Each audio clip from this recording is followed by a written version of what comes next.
Our next speaker is Coby Leuschke, and he has another one of these really intriguing titles.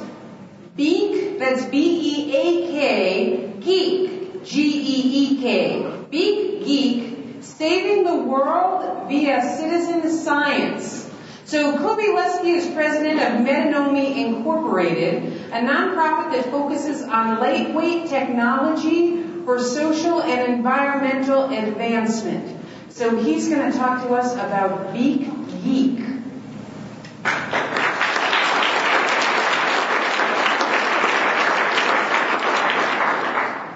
I supposed to do something like that? I don't know, I might have bugs. Go ahead. Alright, BeakGeek is a citizen science project I'm going to talk to you all about tonight. You can see the subtitle. It's also a good way to keep your neighbors wondering about what the heck you're doing in your backyard.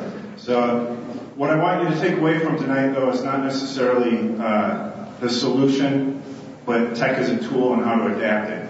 Context is queen. Not original. I didn't make this up, but I like it a lot because I've been happily married for a while. I know who wears the pants. It's not me.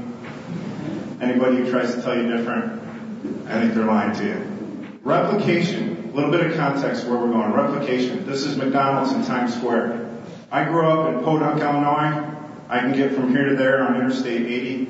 I can guarantee you I can fall asleep behind the wheel and still find a McDonald's replicated a few places along I-80. But when you go overseas, this is a photo from my buddy who was just in Dubai on his way to Afghanistan. We start getting into propagation. This is what we want to talk about, replication versus propagation, because now I'm getting into your context, your time and space, and actually tweaking things to work for you.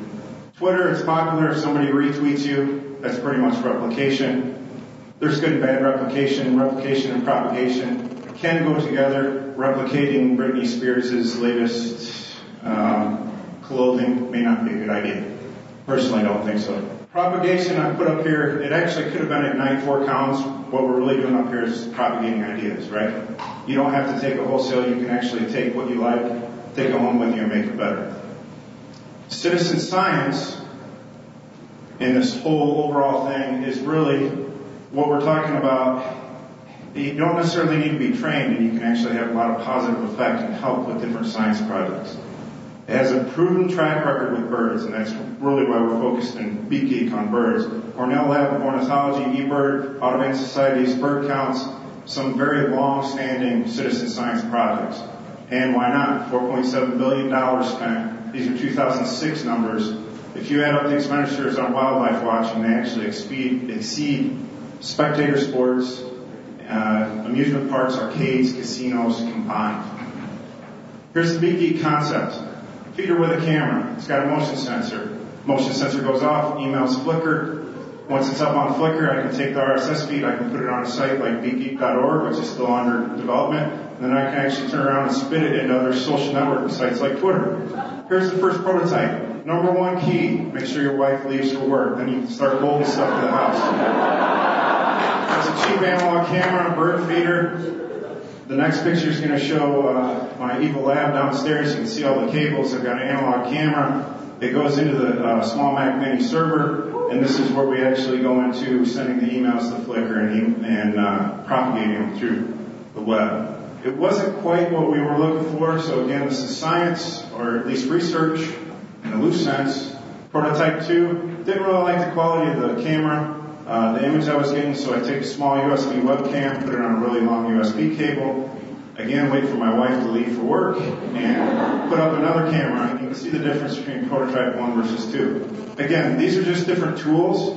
You can take it in your own time and space, in your context, make it work for you. What we were thinking was, this would really be nice if we could go completely wireless, so I could put it out farther in the backyard and put yet more stuff back there when the wife is gone. So we got a couple solar panels, a wireless network camera pointed at another feeder, take the battery out of your truck, put a few more parts together, and you end up with a wireless battery-powered, solar-powered camera. I needed the battery for my truck, so prototype 4, we cleaned it up a little bit. I had to admit it was getting a little crazy back there, so we put it in a container, a PVC container from Home Depot with a timer, and hey, what do you know? It works. There's a picture of a house bench taken off, happens to be one of my favorite. 8,439 images in 52 days. It's an average of 162 per day. I joined the Marine Corps out of college, not because I was real good at math, so you can double check this later if you want. Again, it's about propagation of the idea. Take the idea and you can replicate it in your context. 391 national park units in the U.S. That could produce over 63,000 images in a day, 23 million in a year.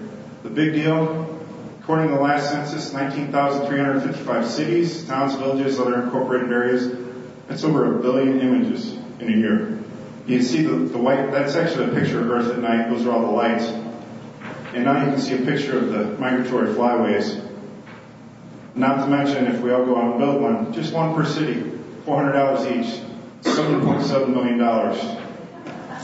It's pretty good economic stimulus. So go build one, we can have near real-time tracking of birds. Thanks.